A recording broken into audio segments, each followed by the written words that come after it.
자, 이번 시간에는 다변량 가우시안 정규분포에 대해서 몇 가지 알아보겠습니다. 일단 첫 번째 가우시안 정규분포 다변량 가우시 분포의 모양을 보도록 하겠습니다. n개의 확률 변수 x1, x2, xn이 있죠. 이것을 확률 벡터로 쓰면은 x1, x2, xn에서 이렇게 열 벡터, 이건 t는 전치입니다. 열 벡터로 쓰겠습니다. 확률 벡터 xi 평균은 2x죠. 그 다음에 공분산 행렬을 k라고 하면은 2x는 이렇게 표시됩니다. 가까이 확률 변수의 기대값으로 표시되는 거죠. 그 다음에 공분산 행렬은 각각이 이게 베리언스 1, 코베리언스 x1, x2, 코베리언스 x1, xn 이렇게 쭉 나오게 됩니다. 이럴 때 확률 벡터 x에 대한 확률 밀도 함수 fx는 다음과 같이 주어집니다. 이렇게 변수가 n개 있고요. 2파이의 2분의 n승이고 절대값 k라는 것은 k, 이게 행렬이니까요. 이 행렬의 디터미넌트를 말하겠습니다. 디터미넌트의 루트로 쓰인 거.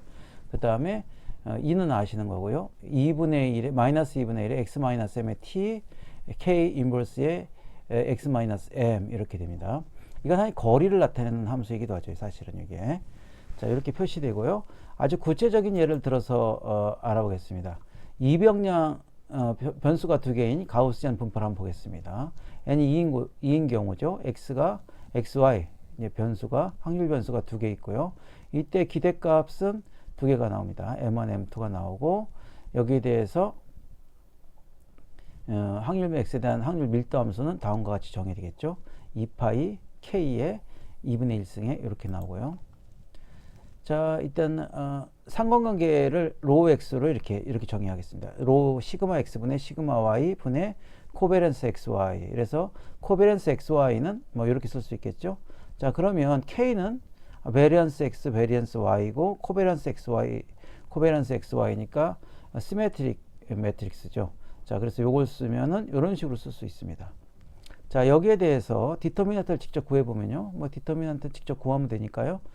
시그마 x의 제곱, 시그마 y 제곱 빼기 이렇게 돼서 시그마 x 제곱, 시그마 y 제곱은 나오고 이런 식으로 됩니다. 그래서 이렇게 루트로 씌우면 시그마 x, 시그마 y 루트 1-5의 xy의 제곱이 되겠습니다. 이게 직접 역행렬을 구해보면요. 역행렬 모양은 이렇게 됩니다. 자, 이렇게 돼서 역행렬이 나오고요.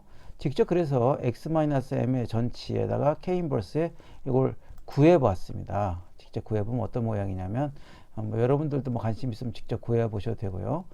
구해서 약간 정리하면 1-5의 xy 제곱분의 1이 되죠. 그 다음에 요 값하고 요 값의 제곱이고 두 개를 곱하고 두 배 로의 2의 로 xy 이런 모양입니다. 자, 그래서 이걸 모두 종합하면 자, 이변량 변수가 두 개인 가우시안 확률 분포 함수는 다음과 같습니다. 자, 로 x 표준편자, x에 대한 표준편자, y에 대한 표준편자, 루트 1-로 xy의 제곱, 이건 상관관계죠. 계수 분의 1 이렇게 쓰게 됩니다. 자, 확률 변수 첫 번째 우리가 이제 관심 있게 보는 거는 확률 변수 x가 이변량 가우시안 분포를 가지고 있고요. xy의 주번 분포, 뭐 마지날 함수라고 하고 x의 확률 분포죠. x의 확률 분포를 보시면 그대로 어떻게 됩니까? x에 대한 가우스한 함수가 되는 거고요. 이거 보시면 fy는 y에 대한 가우스 함수가 되겠습니다. 여기 나머지는 구체적으로 뭐 fx는 정의할 때 어떻게 적분하는데 이 fxy 함수를 dy에 대해서 적분하는 거죠. 뭐 우리는 사실 구체적으로 적분하는 거에 관심을 갖지는 않습니다. 그냥 이것이 어떤 것이라는 것만 알려고 하는 거죠. 혹시 관심 있는 분들은 이거 조금 제가 천천히 말씀드릴게요. 이걸 보고 직접 구해봐도 뭐 그렇게 어려운 내용들은 아닙니다. 이렇게 구해보셔도 되고요. 자, 여기까지 하고 여기에서 보시면은 이렇게 나오죠. 자, 그래서 필요하신 분들 한 번씩 이렇게 구체적으로 적분을 해서 이 값을 구해봐도 큰 문제는 없을 것 같습니다. 자, 이렇게 해서 직접 첫 번째 얘기는 이건 x에 대한 확률 변수죠. 그거에 대한 확률 분포 함수가 이렇게 나오고 y에도 뭐 같은 모양이다 이런 얘기를 설명을 드렸고요. 두 번째 정리 5.2에서는 확률 변수 xy가 이변량 가우시안 분포를 가지게 되면 여기서 특별히 xy가 독립일 필요 충분 조건은 상관계수 값이 0이다 이렇게 나옵니다. 자, 이거에 대한 증명은 그렇게 어렵지 않은데요. x가 이제 m안이고 이 정규 분포를 갖고 있죠. y도 평균이 m2고 분산이 시그마 y 제곱 이렇게 되면 5.1의 로 xy가 제로이면 5.1식이 어디 있나요? 자, 이거 없어지고 이 대각선만 남게 되죠. 그래서 이제 여기 없어지고 이런 식으로 나옵니다. 이거는 두 개의 함수로 세퍼레이션이 가능하죠. 이렇게 이쪽하고 이쪽하고. 그래서 fxx, fyy에서 이렇게 되면 이거 제로면 이게 되는 거죠. 반대로 이거이면 이거는 뭐 쉽게 보일 수 있습니다. 그래서 첫 번째 얘기는 그 확률변수 xy가 독립일 필요 충분 조건은 상관계수 값이 0이다 이렇게 되고요. 특별히 5.2에서는 시그마 x랑 시그마 y에 따라서 이 가우시안 두 변수 가우시안 분포가 어떻게 모양이 되는지 좀 알아보도록 하겠습니다. 특별히 그림들 아래 공분산 항렬 k의 트레이스 시그마 x제곱 플러스 시그마 y제곱 이것이 작을수록 평균 0입니다.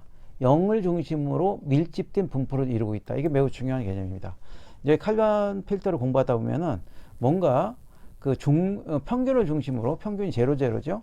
그래서 요 값을 트레이스 값을 미니마이즈 하는 경우가 있습니다. 항상 그렇게 알고리즘을 사용합니다. 왜 미니마이즈 하냐면 미니마이즈 할수록 우리가 생각한 추정값이 뭔가 우리가 원하는 값에 근접해 있는 거죠. 그래서 믿을 만한 겁니다. 그래서 칼만 필터는 그 값들을 주로 하고요. 첫 번째 한번 보겠습니다. 자, 요거는 편의상 시그마 x는 0.28로 줄이고요. 그 다음에 시그마 x는 0.5, 그 다음에 시그마 y는 0.5 주었더니 이게 같이 모양이 잘 보이신지 모르겠는데요. 모양이 같습니다. 이렇게. 근데 요 그림은 지오지브라를 그렸습니다. 참고로 말씀드리면 이 그림들은 지오지브라를 이용해서 그린 그림들이 되겠습니다. 근데 시그마 x가 0.3이면은 보시면 이게 이쪽에 x축 방향인데 이게 좀 올라갔죠. 근데 시그마 0.5는 아직 이렇게 되고요. 이렇게 위로 올라가게 됩니다. 둘다를 작게 해봤습니다. 시그마 x 0.3, 시그마 0.3 하니까 좀 더 피크가 뜨죠. 그래서 좀 더 줄여봤더니 상당히 위로 뜹니다. 이렇게. 자, 여기 하는 건 시그마 x, 시그마 y가 작을수록 평균값의 밀집된 분포를 보여준다. 이게 핵심, 제가 지금 말하고 싶은 핵심 원리가 되겠습니다. 반대로 이번에는 시그마 x는 0.6이고 시그마 y 0.1로 주었습니다. 이게 y축인데요. 이렇게 해서 위로 와서 이 값이 이 y쪽으로 아니죠. 죄송합니다. 이게 y네요. y가 돼서 이렇게 올라가네요. 그죠? 이쪽이 더 분포가 있는 거죠. 반대인 경우는 이게 x축입니다. 제가 보기에는 x축에서 이쪽은 작아졌고 이쪽은 넓어졌네. 이거 y축입니다. 이렇게 분포가 된다.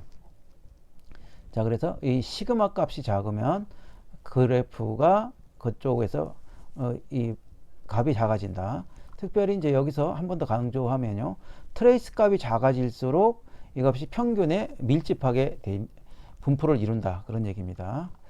그 다음 얘기는 조인트한 가우시안 랜덤 벡터와 조인트 가우시안 정규 분포를 좀 설명하겠습니다. 아까는 이변수였지만 가우시안 랜덤 벡터가 하나 있어요. 벡터로 이제 얘기합니다.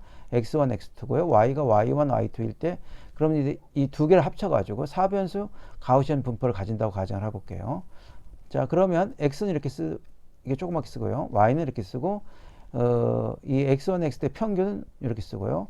그 다음에 y1, y2의 평균은 이렇게 쓰겠습니다.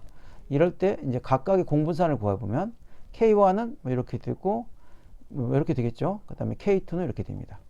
그 다음에 랜덤 벡터 xy에 대한 이변량 가우시안 분포는 아까처럼 아시다시피 k1에 이렇게 표시가 되는 거죠. 두 번째도 k2에 이렇게 표시됩니다. 자, 그럼 랜덤 벡터 4개의 x1, x2, y1, y2의 공분산 행렬을 보겠습니다.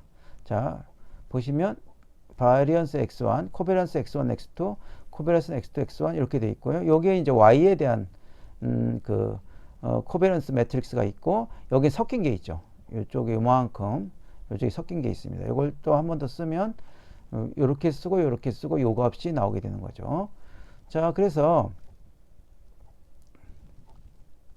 랜덤 벡터 xy 공분산은 이렇게 되는데 바로 여기가 코베런스 x1, y1, 코베런스 x1, y2, 코베런스 x2, y1 이렇게 돼서 여기 값이죠. 이게 두 랜덤 벡터의 공분산입니다. 근데 무상관계면 코베런스 x, y가 0이면 어떻게 되면 이 값이 다 0으로 바뀌어야 되죠. 이 값이 0으로 바뀌고 이 값이 0으로 바뀝니다. 그래서 요게 여기 그림인데요. 이런 식으로 나오는 거죠. 자, 그래서 K1, K2 이런 모양이 되고요. 자, 그 다음에 요거 뒤에 가면 그 선형대수 정리해서 역행렬이 있는 이런 건 각각의 역행렬 이렇게 표시됩니다. 디터미넌트도 K 디터미넌트는 각각으로 갈라지게 되는 거죠. 자, 이렇게 되고 이럴 때 그 4개 함수에 설명하는 것은 자, 아까 그 코베런스 값이 0이면요. 이거를 직접 계산해 봤습니다. 직접 2분의 1에서 이렇게 하면은 이 값이 갈라지게 됩니다. 하나의 이쪽 K1하고 K2 그래서 fx, fy로 갈라지게 된다. 그렇게 말씀드릴 수가 있고요. 정리 5.3은 가우시안 랜덤 벡터가 4변소 가우시안 분포를 가지고 있는데요. 랜덤 벡터 xy의 독립일 필요 충분 조건은 코베런스 xy가 제로다. 즉 언코레이트 되어 있다. 이렇게 해서 특별하게 가우시안 그 정규 분포, 조인트리 정규 분포를 가지고 필요한 얘기들 몇 가지 설명을 드렸습니다. 이것들은 칼만 필터를 공부하면서 나오는데 이제 칼만 필터를 공부하면서 그 아까 트레이스 있죠. 매트릭스의 대각선 행렬 합친 거, 그 값을 미니마이즈 하는데 매우 중요해서 여기서 좀 중요하게 다뤄봤습니다.